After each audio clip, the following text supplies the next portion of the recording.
This program is for discussion purpose only. Business Plus TV or any of our anchor does not bear any responsibility or liability towards the content.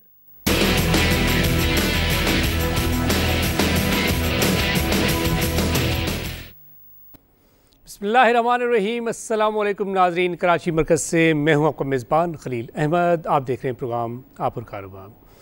Oil prices के हवाले से अगर हम बात करें तो एक वक्त ऐसा भी आया फरवरी 2016 में जब तेल की कीमतें दुनिया भर में 13 ईयर लो पे आ गई थी। $27 पर बैरल पे, $27 फ़ी बैरल प्राइसेस हो गई थी। एक वक्त था जून 2014 में $115 फ़ी बैरल। ये जो कोई 1.5 साल के अरसे की अगर हम बात करें तो इसमें प्राइसेस इतनी ज़्यादा नीचे गई।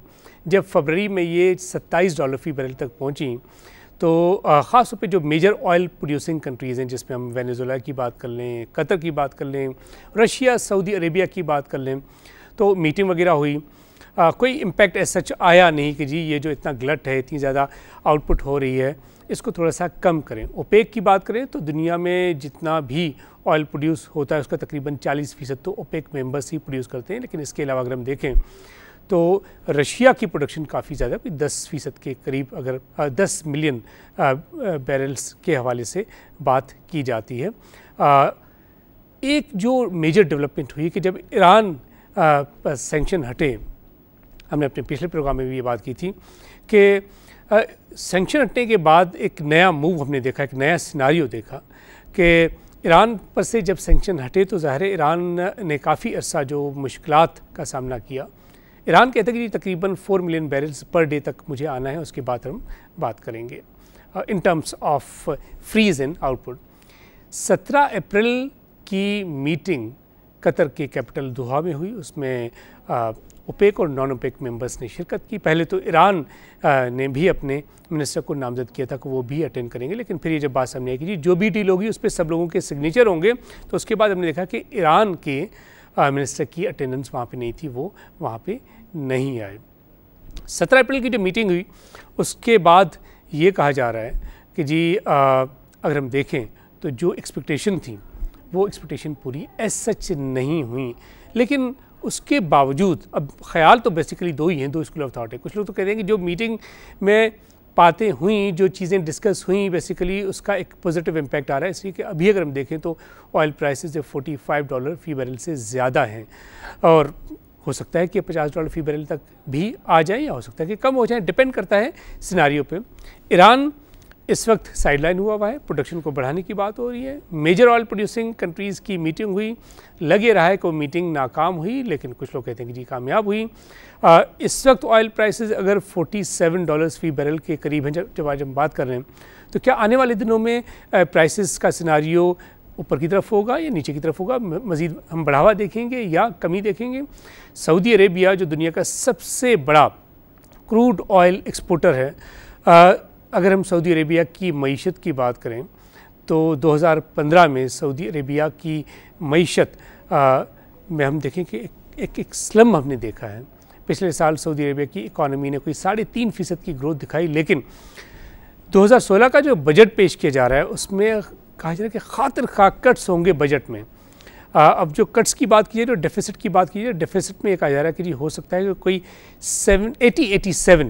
85 से 87 बिलियन अमेरिकन डॉलर्स के डेफिसिट की बात की जा रही है सऊदी अरेबिया की बजट के हवाले से, जब हम देखेंगे अगले साल के बजट के हवाले से। और फिर ये भी ख्याल ज़ाहिर किया जा रहा है कि सऊदी अरेबिया की इकॉनमी अगले साल हो सकता है कि ये 1.5 से 2% की ही ग्रोथ दिखा पाए, इससे ज़्यादा ग्रोथ नहीं होगी।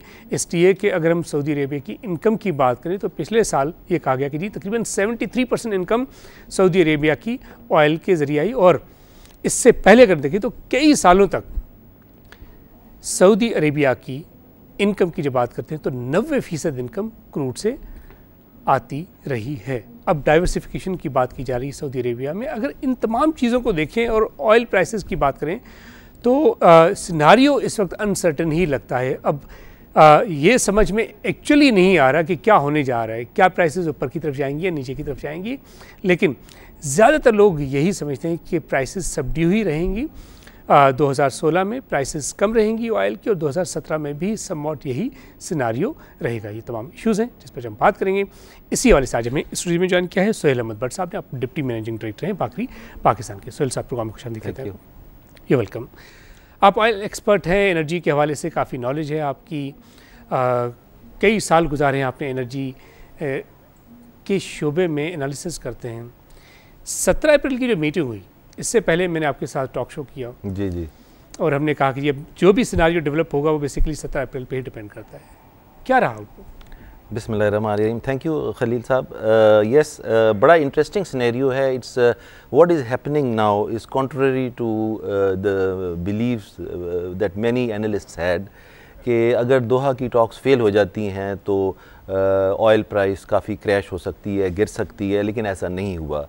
जो अप्रैल का रेंज है ब्रेंट क्रूड ऑयल का, वो $38 से आज तकरीबन $48 तक रहा है, यानी कि विद इन अप्रैल इटसेल्फ $10 की हाइक आई है इन दी क्रूड ऑयल प्राइसेस ब्रेंट के हवाले से। और जब ये दोहा की टॉक्स हो रही थी ऑन 17 अप्रैल, उस वक्त तकरीबन $43 पर बैरल के लगभग थी। तो यानी कि 17 अप्रैल से आज तक जो है ना वो $5 भी बढ़ गई हैं। तो ये जो है ये काफ़ी जो इस वक्त बुलिश सेंटीमेंट है जो मार्केट में वो प्रिवेल कर रहा है। तो सबसे पहले तो मैं बात करूंगा कि जो दोहा की ओपेक और नॉन ओपेक, जिसमें Russia was the principal participator, उन दोनों की मैं बात करूंगा कि जनरल बिलीफ ये है कि the talks failed, but I believe that the talks did not fail. They can only be said to be unsuccessful to the extent that Iran did not participate. अब ईरान की production जो है वो 3 million barrel के day के लगभग है, जबकि उसका ऑब्जेक्टिव है 4 मिलियन बैरल डे का। अब एक चीज़ जो हमें देखनी चाहिए कि ईरान जो है वो 3 to 4 million barrel a day इस तरह एकदम प्रोड्यूस नहीं कर सकता। उनको 1.5-2 साल चाहिए, उनको बिलियंस ऑफ डॉलर की इन्वेस्टमेंट चाहिए in order to reach from 3 to 4 million barrels a day. So whether Iran participated or not, I believe that the talks were successful in the sense, in the sense that 16 countries, oil producing countries with 75% participated and they agreed to freeze. अब इसमें दो चीज़ें, एक तो ये कि Iran ने जो पार्टिसिपेशन नहीं की इस मीटिंग में जी उसकी वजूहात, दूसरा ये कि रशिया की प्रोडक्शन तकरीबन कोई 10 मिलियन बैरल पर डे के करीब तो है ना जी, about 10 to 11 million barrels per day की। रशिया का इन्फ्लुएंस कितना रहा होगा मीटिंग में? इसलिए कि रशिया के ताल्लुकात ईरान के साथ बड़े अच्छे हैं जी। ईरान की पार्टिसिपेशन नहीं थी, रशिया की पार्टिसिपेशन थी। और फिर रशिया का मूव हम देखते हैं कि सऊदी अरेबिया की तरफ इतना नहीं है जितना कि ईरान की तरफ है। अब एनालिसिस दीजिएगा कि ईरान ने जो पार्टिसिपेशन नहीं की उसका इम्पैक्ट, और रशिया ने जो पार्टिसिपेशन की, और सऊदी अरेबिया का मूव। सऊदी अरेबिया की इकोनॉमी की बात करें तो अगर 87 बिलियन डॉलर्स का डेफिसिट होगा अगले साल में, तो इट्स अ बिग लॉस। क्या कहेंगे? जी देखिए, ईरान के हवाले से इस वक्त मिडल ईस्ट में एक बड़ा एक पॉलिटिकल शिफ्ट आ रही है, वो जो कि इकोनॉमी को भी इफ़ेक्ट कर रही है, पेट्रोल को भी कर रही है। अब हिस्टोरिकली अरब प्रोड्यूसिंग जो कंट्रीज़ हैं ऑयल के, वो अब उनकी जो इंटरेस्ट अलाई हो रही हैं दैट इज़ विद रशिया, यानी रशिया और Saudi Arabia are now discussing together how to control or how to manage the prices of oil going forward. Are they on the same page? They are a lot on the same page. The only difference is कि Saudi Arabia का चूँकि objective एक different है, because उनकी जो cost of production of oil है it's far less than Russia. Russia की जो cost of production of crude oil is far higher than that of Saudi Arabia. तो सस्टेनेबिलिटी की बात आ जाती है। अगर हम बात करें तो सऊदी अरेबिया की जो कॉस्ट ऑफ प्रोडक्शन पर बैरल है कोई $2-3 के इट्स अंडर अराउंड $5 आप कह लें, $5 से कम है। $5। और रशिया की जो होगी वो 30-35 के लगभग होगी जो है ना उनकी। तो वो रशिया की जो इकोनॉमी है it's dependent on very much on oil. Saudi Arabia की भी इट्स डिपेंडेंट ऑन ऑयल, लेकिन उनके जो पास्ट रिजर्व्स हैं जो नो, मैं फाइनेंशियल रिजर्व्स की बात कर रहा हूँ, वो भी बहुत हैं। The capability to borrow is also, बेशक उन्होंने $100 बिलियन का अभी डेफिसिट शो किया है, 89-90 बिलियन डॉलर का किया, लेकिन उन्होंने जो बजट में ये रखा हुआ है कि अगर वो $100 बिलियन का डेफिसिट $35 पर बैरल के हिसाब से जो है ना वो उसकी अलाइनमेंट की हुई है उन्होंने, यानी in their budget they have assumed that 2016-17 में जो ऑयल की प्राइस $35 होगी, जबकि प्राइस ऑलरेडी अब $48 है। तो उन्होंने जो अजम्पशन की हुई थी बजट डेफिसिट की, जो कि आप $89-90 की कह रहे हैं, वो ऑलरेडी 50% प्लग उन्होंने हो गई है because of the oil prices. तो ऑफ कोर्स सऊदी अरेबिया के भी इंटरेस्ट में ही है कि ऑयल प्राइस स्टेबल हो, बढ़े, गोज़ टूवर्ड्स 50, और इसी तरह रशिया भी चाहेगा कि, और चाह रहा है, और इसीलिए Russia is very very active along with OPEC countries to stabilize the price and maybe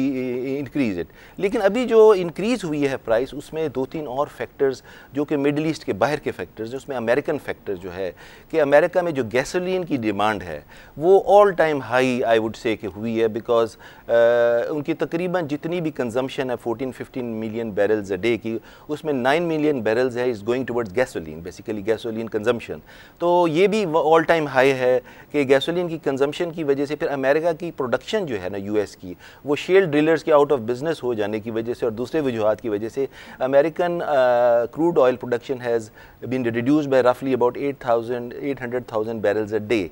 तो उसकी वजह से भी जो है एक सप्लाई कम होनी शुरू हुई है, डिमांड गैसोलीन की वजह से समर मंथ्स अब शुरू हो रहे हैं, और रिफाइनरीज जो हैं वो ऑफ कोर्स गैसोलीन के क्रूड स्टॉक्स को गैसोलीन में कन्वर्ट करके they are selling it and they are storing it also. तो उसकी वजह से जो है ना वो पोस्ट दोहा सिनेरियो में जो है वो ऑयल प्राइस जो है ना वो एक बुलिश ट्रेंड है, supply is reducing principally in United States of America and demand is also increasing principally in United States of America. So America, what happens in American economy drives the oil prices on the worldwide basis basically. अब इसी पे जी कि आपने जो analysis किया, I think बड़ा ज़बरदस्त analysis किया। बिल्कुल ऐसा ही है कि रशिया की अगर प्रोडक्शन ज़्यादा होती है तो उसका इम्पैक्ट आएगा, अगर सऊदी अरेबिया की प्रोडक्शन ज़्यादा होती है उसका इम्पैक्ट आएगा। इसमें कोई शक नहीं कि कॉस्ट ऑफ प्रोडक्शन भी मैटर करती है कि सऊदी अरेबिया की कॉस्ट ऑफ प्रोडक्शन काफ़ी लो साइड पे है और रशिया की ज़्यादा है। लेकिन अगर हम देखें तो सऊदी अरेबिया की इकॉनमी की डिपेंडेंस तो बाय एंड लार्ज एनर्जी पे ही है, लेकिन रशिया की dependence by and large energy पे नहीं है। ठीक है, वो एक बड़ा मेजर रोल अदा करती है, लेकिन वहाँ पे डाइवर्सिफिकेशन काफ़ी ज़्यादा है, नंबर वन थिंग। सेकेंडली ये बताइएगा कि आप क्या समझते हैं कि वेनेजुएला जो one of the leading producers हैं, कतर जो वन ऑफ लीडिंग प्रोड्यूसर्स हैं, इनका झुकाव किसकी तरफ है? क्या ये चाहते हैं कि जो आउटपुट है उसमें कमी आए, या ये लोग चाहते हैं कि यूएस शेल प्रोड्यूसर्स को आप टफ टाइम देते रहें ताकि वो बिज़नेस से आउट हो जाएं? क्योंकि वेनेजुएला के ताल्लुकात कभी भी अमेरिका से एज सच अच्छे रहे नहीं हैं। और जहाँ तक हम कतर की बात करें तो कतर के पास जितने रिजर्व्स हैं, जितना रिच कंट्री है, एज सच कतर को कोई impact as such in near future तो पड़ेगा नहीं। नंबर टू, यूएस और सऊदी अरेबिया की जो इकोनॉमिक डायलॉग की हम बात करें कि जी, बल्कि जीसीसी ऑयल प्रोड्यूसिंग कंट्रीज़ जितने भी अच्छे, और दूसरा हम बात करते हैं यूएस शेल प्रोड्यूसर्स की। ये जो इकोनॉमिक डायलॉग की हम बात सुन रहे हैं, ये इकोनॉमिक डायलॉग क्या वाकई एक नई चीज़ ला रहा है कि ऑयल प्रोडक्शन में वाकई हम कमी देखेंगे ताकि यूएस के जो शेल प्रोड्यूसर्स हैं उनको थोड़ा सा शोल्डर मिले, सहारा मिले? जी देखिए, इस वक्त सिनेरियो ये है कि oil prices at $48 are very close to the break-even points of many shale producers in United States of America. $50-55 पे अगर प्राइस चली जाती है तो शेल प्रोड्यूसर्स एक्टिव हो जाएंगे, यानी कि उनकी प्रोडक्शन अवेलेबल हो जाएगी। तो यूएस में जो भी प्रोडक्शन 800,000 बैरल्स डे से कम हुई है वो प्लग होना शुरू हो जाएगी, और यूएस में ज़ाहिर है उसमें ग्लट में इजाफा होगा। तो उसमें जो Saudi Arabia, Venezuela and Qatar and Russia, ये 4 प्रिंसिपल कंट्रीज़ हैं those who wanted Doha talks to be held and to be succeeded, which indeed in my view have succeeded, क्योंकि उसके रिजल्ट्स आ रहे हैं कि एक्सेप्ट ईरान जिसकी के incremental production was actually not available, और वो बात कर रहे थे ईरान के अभी 4 मिलियन बैरल्स पे अगर हम पहुँचेंगे तो then we will agree to talk, तो उससे कोई इतना फ़र्क नहीं पड़ा। और अगर फ़र्क पड़ा है तो जो कुवैत में इमीडिएटली दोहा टॉक्स के बाद एक 3 दिन की KOC कुवैत ऑयल कंपनी में स्ट्राइक हुई थी, जिससे कि तकरीबन दिन का यानी 1 million barrels a day was short supplied during immediately 3 days उसके बाद, तो उससे इम्पैक्ट पड़ा। फिर इस वक्त इराक और लीबिया की भी जो प्रोडक्शन है वो भी कंस्ट्रेंड है because of the political situation in these 2 countries। And mind you and mind you के once the Iraqi oil and Libyan oil comes on stream, और एक और तीसरी चीज़ जो है वो भी मैं आपके नज़र करूँगा, वो ये है कि कुवैत और सऊदी अरेबिया के दरमियान एक है न्यूट्रल जोन जिसे डिवाइडेड जोन कहते हैं। उस डिवाइडेड जोन में there are 2 major oil fields, एक तो है वफरा ऑयल फील्ड है और एक है खफजी ऑयल फील्ड। इन दोनों की मिला के प्रोडक्शन तकरीबन 1 मिलियन बैरल्स अ डे है, 1 मिलियन बैरल्स अ डे, जो कि शेयर होती है between Saudi Arabia and between Kuwait 50-50%। वो पिछले तकरीबन 14 माह से वो प्रोडक्शन अवेलेबल नहीं है because of the dispute and because of various other factors. वो बिल्कुल it can be available at any time basically, तो वो भी अभी अवेलेबल नहीं है। वो भी अगर रिज्यूम हो जाती है तो यानी कि 1 million barrels a day will additionally be available to Kuwait and Saudi Arabia to put it in the market. So Saudi Arabia is in a very good position to increase its market share. It is increasing to the extent that rather than long term contract, recently they have gone for spot selling also from their Japanese storage. They have shipped crude oil to China also on a spot basis.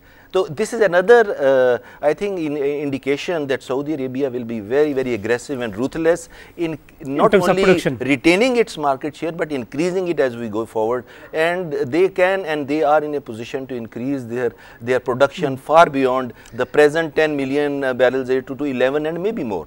So Saudi Arabia and Qatar and Venezuela, they are principally aligned. Russia would like कि prices जो हैं वो नीचे ना गिरें और they get maximum value for their barrels. मईशत में हम अक्सर एक कॉन्सेप्ट इस्तेमाल करते हैं इकोनॉमीज़ ऑफ स्केल, कि जब आपकी प्रोडक्शन बढ़ेगी तो आपकी कॉस्ट ऑफ प्रोडक्शन कम होगी, मार्केट शेयर अगर आपका बढ़ता है तो कॉस्ट ऑफ डूइंग बिजनेस आपकी कम होगी और अल्टीमेटली आप बेनिफिशरी होंगे। तो क्या हम ये कह सकते हैं कि सऊदी अरेबिया की इकॉनमी अगर पिछले माली साल में 3.5% ग्रोथ दिखाई है, 3.4% की ग्रोथ दिखाई है, और अगले माली साल में अगर ये 1.5% या 2% पे भी होती है, पिछले अगर हम माली साल की बात करें तो इनकम अगर टोटल इनकम जो आई है उसमें ऑयल का कंट्रीब्यूशन अगर 73% है और इससे पहले 90% रहा है, और आने वाले साल में अगर ये 73% से कम होकर 60-65% के करीब भी आ जाता है और डेफिसिट अगर 87 billion American dollars 100 billion American dollars भी होता है, तब भी सऊदी अरेबिया अगर इसी तरह प्रोडक्शन को ऊपर रखता है और अपने मार्केट शेयर को मज़ीद बढ़ाता है तो अल्टीमेटली 3-4 साल के बाद Saudi Arabia will be the net winner in the world. Would you agree with that? I can agree to that statement because Saudi Arabia की इस वक्त is already though dependent on oil, लेकिन उन्होंने internally भी diversification की हुई है, ख़ास तौर पे consumer products के हवाले से, agricultural products के हवाले से भी, और recently आपने पढ़ा भी होगा कि they are going in a very, very big way towards life after oil. Basically what they are saying is, और उनके जो इस वक्त नंबर 2 हैं सऊदी अरेबिया में, वो उन्होंने they have come out with vision 2030 जिसके तहत वो तकरीबन $2 ट्रिलियन का एक सोवरेन इन्वेस्टमेंट फ़ंड उन्होंने कायम किया है, जिसका कि मकसद ही यही है कि to diversify in non oil sector, उसमें in the next 5-10 years. So Saudi Arabia is also seeing that fossil fuels जिसमें ऑयल एंड गैस आ जाता है, it has now limited life. It will not last indefinitely because renewable energy and all other technologies are coming in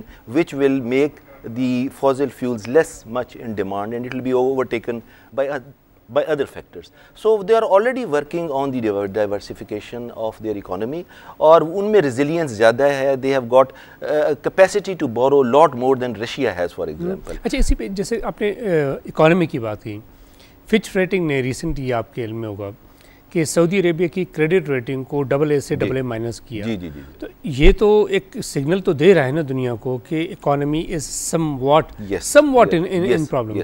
तब क्या ये तमाम चीज़ें जो कुछ भी हो रही हैं, रेटिंग में जो हम समवॉट नीचे की तरफ मूव देख रहे हैं, आप क्या समझते हैं कि कुवैत और सऊदी अरेबिया जो एक कॉमन फील्ड शेयर करते हैं उसमें प्रोडक्शन जल्दी आने वाली है because of the somewhat problems in the Saudi economy? Secondly, क्या ईरान, ज़ाहिर है जब प्राइसेस कम होंगी, ईरान अगर बढ़ाता भी है तो Iran will not be net beneficiary in the short term.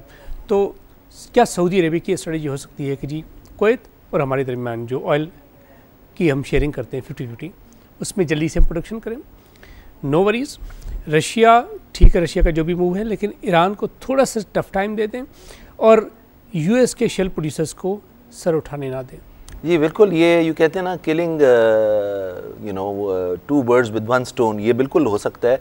और सऊदी अरेबिया ही की कैपेसिटी है, और आई थिंक ये जो आप 1 मिलियन बैरल्स जो कि खफजी ऑयल फील्ड में और वफरा ऑयल फील्ड में उसको अगर ऑपरेशनलाइज करें, it will be a political decision कि अगर वो उसको प्रोड्यूस करना चाहते हैं, एक्टिवेट करना चाहते हैं, तो now they are in a position to do that.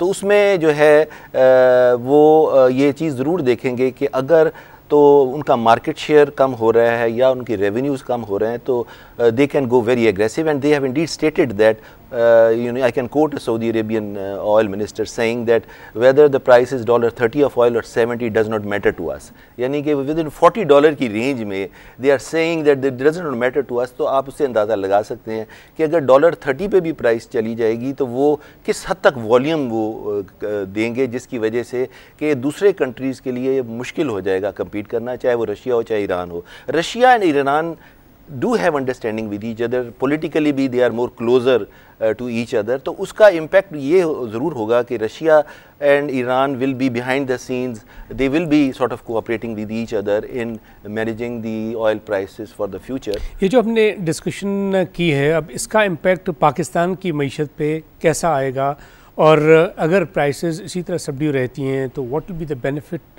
For Pakistan economy, इसको हम डिस्कस करेंगे। नाजरीन, वक्त एक ब्रेक का, साथ रहिएगा।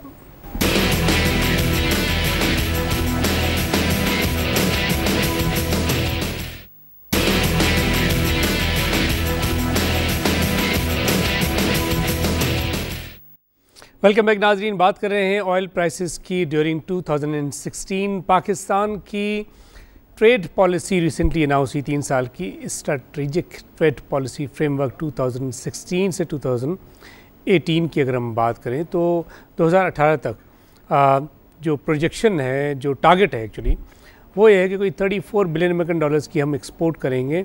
पिछले माली साल में तो 24.2 बिलियन की हमारी एक्सपोर्ट हुई थी। इस माली साल में तो लगता है कि कोई $22 बिलियन तक ही शायद हम अपनी बरामदात को बढ़ा पाएँ, लेकिन क्या ये पॉसिबल है कि 2018 तक हमारी बरामदात तकरीबन $34 बिलियन तक पहुँचेंगी? ख़्याल तो ये जाहिर किया जा रहा है कि अगर ऑयल प्राइसेस इसी तरह कम रहीं तो काफ़ी ज़्यादा हेल्प मिलेगी हमारे मैन्युफैक्चरर्स को, हमारे एक्सपोर्टर्स इससे काफ़ी ज़्यादा फ़ायदा उठा सकते हैं। लेकिन अगर पिछले कोई 1 साल का अहाता करें तो लग तो नहीं रहा कि इस चीज़ का कोई बेनिफिट होगा। लेकिन अगर हम देखें तो मईशत में तो हम काफ़ी ज़्यादा इसका पॉजिटिव इम्पैक्ट देख रहे हैं। अगर पिछले माली साल की बात करें तो हमारा जो ऑयल इंपोर्ट बिल था वो $12.2 बिलियन था, $12 अरब था। इससे पहले हम देखते रहे हैं कि $14-15 बिलियन एक साल में हमने देखा है, और इस माली साल में तो तकरीबन कोई $6-7 अरब की सेविंग होगी। और जो रेमिटेंसेस बाहर से आ रहे हैं, अगर ये $19 बिलियन तक होते हैं तो पाकिस्तान में हमारी मईशत को तकरीबन कोई 26 से 27 अरब का कुशन तो मिलेगा। अब इसको कैसे मटीरियलाइज़ किया जाएगा और क्या हम अपनी बरामदात को बढ़ा पाएंगे या नहीं, और ऑयल इंपोर्ट बिल अगर कम होता है तो इसका इम्पेक्ट हमारी मईशत पे कितना ज़्यादा पॉजिटिव होगा, हमारी एनर्जी स्ट्रेटजी क्या होनी चाहिए। सुहेल साहब, सबसे पहले, इससे पहले कि हम पाकिस्तान के सिनेरियो को डिस्कस करें, ये बताएं कि जो इस वक्त की हम रैली देख रहे हैं, जो $27 फ़ी बैरल फरवरी में थी और अभी कोई $47 फ़ी बैरल तक आ गई, तकरीबन $20 फ़ी बैरल का जो इजाफा हम देख रहे हैं, इसको क्या कटेल करने के लिए कोई फैक्टर्स आप समझते हैं कि वाकई एक रोल अदा कर सकते हैं? जी, ये जो हम रैली देख रहे हैं, this has been sustained for the last you can say 4 weeks, और oil has recovered nearly 70% from the lows of February 2016. और इस वक्त जो है what can really stop this rally, और ये रिवर्स डायरेक्शन में भी जा सकती है, और उसके चंद फैक्टर्स ऐसे हैं जिसके होने से ये रिवर्सल हो सकती है। नंबर 1, एक सबसे बड़ा जो फैक्टर होता है वो जियोपॉलिटिकल होता है कि कोई ऐसा फैक्टर हो जाए जो कि अभी हमारे जहन में नहीं है, यो अभी वो ब्रू अप हो रहा है, that can happen anywhere in the middle east, उसकी वजह से भी एक प्राइस इम्पैक्ट हो सकती है। It can go either way, या जियोपॉलिटिक्स की वजह से जिस तरह के पहले हुआ when Russia was in Syria, और apparently some analysts were saying in order to hurt Russia really and their economy, the prices are being brought down. So it can happen both ways, it can go up and as well go down as well because of geopolitical factors. The second जो factors है ना, वो मेरे लिहाज से जो important है वो इस वक्त world wide storage of oil and gas है।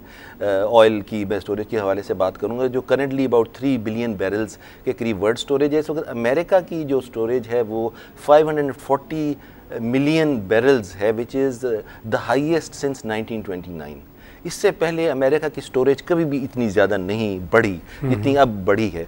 उसकी एक दो वजह हाथ तो ये हैं कि उसमें जो एक इस्तिलाह इकनॉमी सेंस में वो एक होती है contango transactions. Basically the oil is being stored on shore as well off shore in the hope that the prices will they go up, they buy cheap. अभी सारी जो ऑयल प्रोडक्शन हो रही है वो कंज्यूम नहीं हो रही, वो स्टोरेज में जा रही है। That is why storages are at all time high. America में भी यही हो रहा है। तो ये हो सकता है कि जब स्टोरेज स्टार्ट्स रनिंग आउट, उस वक्त उसका बहुत बुरा और स्पीडीली इम्पैक्ट होता है, because the oil which is being produced now can either be utilised but can not be stored, which means the downward pressure of price जो है ना वो शुरू हो जाएगा। ठीक है। दूसरी वजह एक ये भी हो सकती है कि अगर डॉलर स्ट्रांग होता है तो उससे भी ऑयल की जो है ना वो प्राइस या स्ट्रॉन्ग या वीक होता है, उससे भी the weaker the dollar the more the demand and stronger the dollar the less is demand of oil. तो उससे भी जो ऑयल प्राइस जो है वो ऊपर नीचे जा सकती है। तो और इसी तरह जो सप्लाई से रिलेटेड अगर फ्यूल ये जो शेल प्रोड्यूसर्स हैं वो भी they come to life either because of the agreement between USA and Saudi Arabia और some other countries, जिस तरह भी आप जिक्र कर रहे थे कि क्योंकि जो शेल प्रोड्यूसर्स और जो कन्वेंशनल प्रोड्यूसर्स भी जो अमेरिका में हैं, they are being very badly hit. उसकी वजह से उनका सारा financial sector is at strain, because bankruptcies हो रही हैं, लोन की रिपेमेंट्स नहीं हो रही, बैंक्स के जो है ना वो huge loans in the energy sector are now being considered for write off. तो उसका जो मल्टीपल इफेक्ट है ना वो अमेरिकन इकोनॉमी पे बिल्कुल नेगेटिव हो रहा है। तो America is really very serious कि एटलीस्ट कहीं ना कहीं इक्विलिब्रियम हो कि उनके शेल और उनकी डोमेस्टिक जो ऑयल एंड गैस इंडस्ट्री है वो भी इतनी इम्पैक्ट ना हो, और जो वर्ल्ड के दूसरी जो फैक्टर्स हैं वो भी स्टेबलाइज रहें। तो इस वक्त definitely there is lot of activity between the powers that matter in the world कि ऑयल प्राइसेस को स्लैश होने से बचाया जाए। ये कोऑर्डिनेटेड एफर्ट्स का ही ज़रिया है, वजह है जिसकी वजह से जो गलत में भी कमी आई है, प्राइसेस जो है ना डिस्पाइट द दोहा टॉक्स वो भी बढ़ती चली जा रही हैं। लेकिन ये इन माय व्यू $55 से ज़्यादा नहीं बढ़ेंगी in the foreseeable future. Pakistan में storage capacity by and large कोई 20 दिन की या जो हमारी पॉलिसी है इज इट जी 21 दिन की है, वो भी फ्यूल ऑयल मार्केटिंग कंपनीज के लिए है। बट आई वुड से कि हमारी storage capacity is pathetic, basically it's non existent. हमारी स्ट्रेटेजिक स्टोरेज कैपेसिटी है ही नहीं compare to China, compare to India, and this is a very अगर इन टर्म्स ऑफ डेज बात करें तो इंडिया की कितनी है, चाइना इंडिया की जो है ना वो एक तो ऑयल मार्केटिंग कंपनी की स्टोरेज है जो उनकी रेगुलेटरी बॉडीज़ कंट्रोल करती हैं, वो भी 20-21 दिन होंगी। लेकिन on top of that India की स्ट्रेटेजिक स्टोरेजेस भी हैं, उन्होंने वो स्टोरेजेस भी वहाँ रखी हुई हैं जो कि मिडल ईस्ट के ऑयल प्रोड्यूसर्स वहाँ पे स्टोरेज रखते हैं, वो इंडिया में उनकी स्टोरेजेस हैं ताकि वो इमीडिएटली वहाँ से इंडिया को भी सप्लाई कर सकें और फार ईस्ट में भी सप्लाई करें। और उन्होंने ये एग्रीमेंट भी किया हुआ है, इंडियन गवर्नमेंट ने उनके साथ किया हुआ है कि in case of an emergency, in case of a war situation, ये जो आपकी स्टोरेजेस हैं we will have right to use it, which is a very very beneficial and good thing for them. But I don't see that in Pakistan neither we have a strategic storage at the government level of crude oil or refining products, और any other form of storages. इसमें हम बहुत ज़्यादा lack करते हैं। ये हमारे defence point of view से भी it is very very critical कि वी हैव टू सी कि in case of blockade, in case of war, हम कितनी देर तक अपनी सर्वाइव कर सकते हैं। और उसके लिए हमें बिल्कुल इमरजेंसी बेसिस पे मल्टीपल जगह पे, मल्टीपल लेवल्स पे हमें स्टोरेजेस बनानी चाहिए which we can use in different situations. In terms of days अगर हम बात करें, एक तो आपने जैसे स्ट्रेटेजिक स्टोरेज की बात की, तो should we also go for it? This is something which will help the economy, right? Absolutely. देखें ना कि जब अभी ऑयल प्राइसेस इतनी लो थी, अगर हमारे पास स्ट्रेटेजिक स्टोरेज होती और गवर्नमेंट हमारी उस ऑयल में इन्वेस्ट कर लेती, या इधर इन क्रूड ऑयल फॉर्म और in refined petroleum product form and stored it, अगर होती तो हम कर लेते। लेकिन स्टोरेज भी कोई ओवरनाइट नहीं बिल्ड होती, इसमें भी 2-3 साल लग सकते हैं स्टोरेज बिल्ड करने में। तो ये अभी तक तो नहीं हुआ, लेकिन आई होप दैट हमारी एनर्जी स्ट्रेटजी का एक लाजमी हिस्सा ये होगा कि हमारी जो है strategic storage, that should may be cover defence needs for 40 days and overall country need for additional may be 20-30 days। क्या हम लॉन्ग टर्म विजन के साथ काम नहीं करते? इसलिए कि देखें ना, $147 पर बैरल तक प्राइसेस जब 2008 में गई थी, और फिर उसी साल दिसंबर में जब ये $32 पर बैरल तक आई थी, तो हमें पता था कि इतना ज़्यादा फ्लक्चुएशन हो सकता है।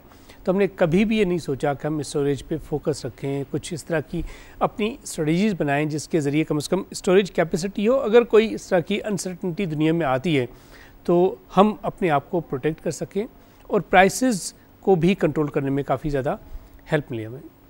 ये देखें, जहाँ तक शॉर्ट टर्म स्टोरेज है या ऑयल मार्केटिंग कंपनी की स्टोरेज है, दैट इन रियलिटी एग्जिस्ट्स। उसमें PSO की 1 मिलियन टन्स के करीब है उनकी स्टोरेज कैपेसिटी। दूसरी OMCs हमारी बाकरी एनर्जी ग्रुप की, we are the second highest storage जो बाकरी की है ग्रुप की, एंड हम पूरी कोशिश कर रहे हैं कि स्टोरेज को हम अभी प्रेजेंट लेवल सेकंड से हम और इसको बढ़ाएं, and we are investing in our infrastructure and storage as well. इसी तरह और ऑयल मार्केटिंग कंपनीज जो है पाकिस्तान में, उनको एक अपनी स्टोरेज वैसे भी बढ़ानी चाहिए, एंड गवर्नमेंट लेवल पे एक स्ट्रेटेजिक स्टोरेज डेफिनेटली बढ़ानी चाहिए at different levels in different geographical areas, and from safety and from defense point of view वो देखते हुए बिल्कुल बढ़ानी चाहिए, जो अभी नहीं है। अभी आपने जो बात की, क्या हमारे में वो विजन नहीं है?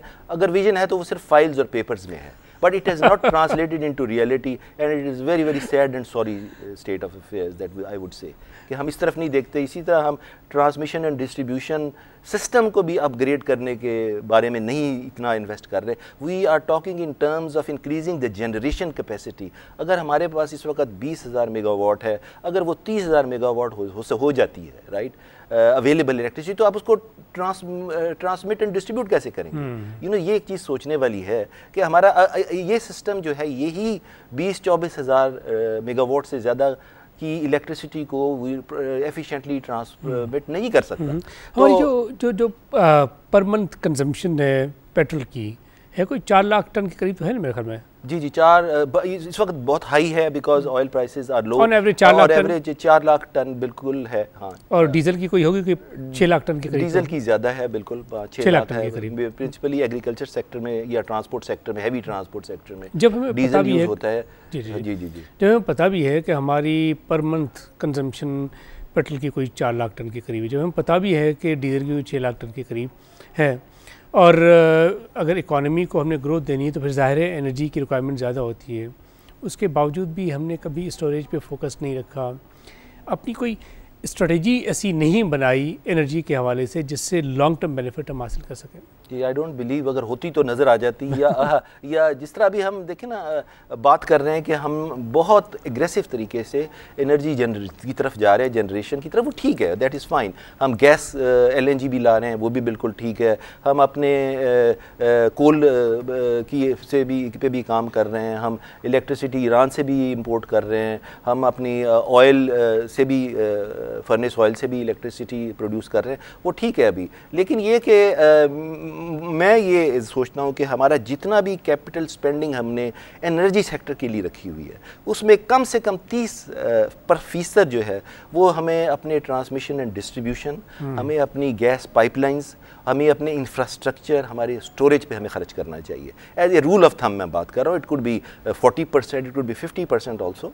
Eight the same time on a long term basis, yes we have to, as a matter of energy strategy की उसने बात की थी, एनर्जी स्ट्रेटजी का प्राइमरी जो एक फोकस पॉइंट होना चाहिए वो इंडिजनाइजेशन होनी चाहिए कि हमारी जो एनर्जी नीड्स हैं going forward, energy needs going forward should as far as possible be, we should be able to produce ourselves without dependence on others. उसमें रिन्यूएबल एनर्जी का बहुत बड़ा एक फैक्टर क्रिएट हम कर सकते हैं। We have plenty of sunshine, we have wind, we can invest a lot in this area.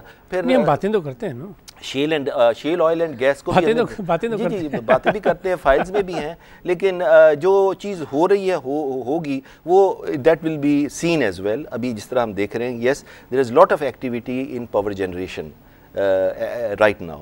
उसमें सीपैक के भी जो 48 बिलियन में से major part is reserved for the power sector. 46 में से तकरीबन 34 billion American dollars energy production. मैं ये कह रहा हूँ कि उसका 30% लाजमी एनर्जी इंफ्रास्ट्रक्चर पे खर्च करें। आप जनरेशन पे अभी आप ज़रा रोक के रखें और इसको स्टोरेज, ट्रांसमिशन, डिस्ट्रीब्यूशन इस पे आपको आना चाहिए। बिकॉज अगर आपके ट्रांसमिशन एंड डिस्ट्रीब्यूशन लॉसेस अभी जो हैं 19% से अगर वो 10% पे आ जाते हैं, आपके जो अनअकाउंटेड फॉर गैस है वो जो कि इस वक्त 10 से 15% है, विच runs into hundreds of billions of rupees, अगर हम इसको इम्प्रूव करके हम इसको एफिशिएंटली एंड लेस कॉस्ट पे करते हैं तो हमारा जो लोड शेडिंग है वो भी कम हो जाएगी। उसके बाद हम एनर्जी एफिशिएंसीज़ पे भी हैं। Energy efficiencies basically costs us, but it helps us to conserve energy, and resultantly the demand is reduced, and you do not have your supply demand gap is reduced by energy efficiency. उसमें भी invest करने की ज़रूरत है। मतलब ये ऐसी चीज़ें हैं जो को हमें एनर्जी को इंडिजनाइज करने में हमें बहुत ज़्यादा हेल्प कर सकती हैं। तो एक तो ये चीज़ जो है ना हमारी बहुत ज़्यादा ज़रूरी है, और फिर हमें ऑफ कोर्स एग्रेसिवली हमें we should be investing in exploration, drilling, production, both on shore, off shore, as well as both conventional and non-conventional, or we should really start work on shale or exploration और gas पे जो शुरू के steps हैं वो अभी I recently attended the oil and gas conference in Islamabad, and I was pleased to learn from the petroleum minister Shahid Khaqan Abbasi that already they have started the ground level work on the shale oil and gas in E&P sector। तो शुरुआत तो हो गई है, अभी direction भी सही लग रही है। तो लग रही है अगर शुरुआत हुई है तो इसको इख्तिताम की तरफ भी ले जाएं। बिल्कुल क्योंकि शुरुआत हम कर देते हैं अक्सर सुहेल साहब, लेकिन बस शुरुआत करके फीता काट के उसके बाद फिर हम सो जाते हैं और हम ये नहीं देखते कि काम आगे बढ़ रहा है या नहीं। फिर होता है कि कुछ अरसे के बाद जब प्रॉब्लम्स बहुत ज़्यादा क्रॉनिक हो जाते हैं फिर हमें याद आता है कि यार हमें इन चीज़ों को देखना है। लेकिन ये चीज़ ज़रूर है कि हम सब ये ऑब्ज़र्व कर रहे हैं कि this PMLN government is very very serious about the energy sector. इसमें कोई शक की गुंजाइश नहीं है। जो इनिशिएटिव्स अभी लिए हैं, जो अभी पेट्रोलियम मिनिस्टर साहब खुद ले रहे हैं और पेट्रोलियम मिनिस्ट्री भी ले रही है, as far as initiatives are concerned that they are there, उनको उनको पुश करने की भी ज़रूरत है, उनको कंप्लीशन की तरफ ले जाने की ज़रूरत है। और होंगे कंप्लीट आपके ख्याल में? I hope so, I hope होने चाहिए, बिल्कुल होने चाहिए। अगर बिल्कुल आई नो हमारी पास्ट ये ऐसी हिस्ट्री ऐसी है कि हमारे प्रोजेक्ट्स, वेरी फ्यू प्रोजेक्ट्स जो है ना from initiation to completion sees the light of the day, but I am hoping against hope that this time it happens, and a majority of the projects that have been conceived recently really translates into some tangible projects जिससे कि हमारा energy deficit भी कम हो, हमारा energy production भी ज़्यादा हो, हमारी इकोनॉमी भी उससे आगे चले। अपना एनालिसिस दीजिएगा वेरी क्विकली कि अगर फरवरी में ऑयल प्राइसेस दुनिया में $27 फ़ी बैरल थी और आज जब हम बात करें अगर $47 फ़ी बैरल हैं, तो पाकिस्तान में जो पेट्रोल की प्राइस है वो ठीक है आपके ख्याल में?